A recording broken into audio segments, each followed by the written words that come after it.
আপনি কি এমন অনুভব করে ক্লান্ত হয়ে পড়েছেন যে আপনি কেবল আপনার ওয়ার্কআউটে চলাফেরার মধ্য দিয়ে যাচ্ছেন? যেমন আপনি সত্যিই উন্নতি করছেন না এবং আপনি যে ধরনের লাভ করতে চান তা করছেন না?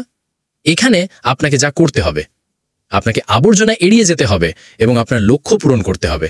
এর মানে কি? এর মানে হলো যে আপনি যখন জিমে যাবেন তখন আপনাকে সেই ব্যায়ামের দিকে মনোনিবেশ করতে হবে যা আসলে আপনাকে আপনার লক্ষ্য অর্জনে সহায়তা করবে। এমন কিছু করে আপনার সময় নষ্ট করবেন না যা সূচকে নাড়া দেয়।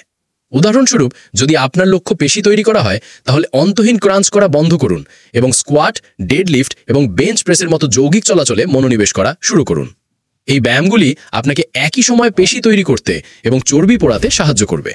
এবং বিশ্রাম এবং পুনরুদ্ধারের গুরুত্ব সম্পর্কে ভুলে যাবেন না। তখনই আপনার শরীর প্রকৃতপক্ষে বৃদ্ধি পায় এবং পেশি টিস্যু মেরামত করে। তাই পর্যাপ্ত ঘুম করুন, আপনার পুনরুদ্ধারের দিনগুলিকে গুরুত্বের সঙ্গে নিন এবং জিমে আপনার অগ্রগতি পর্যবেক্ষণ করুন।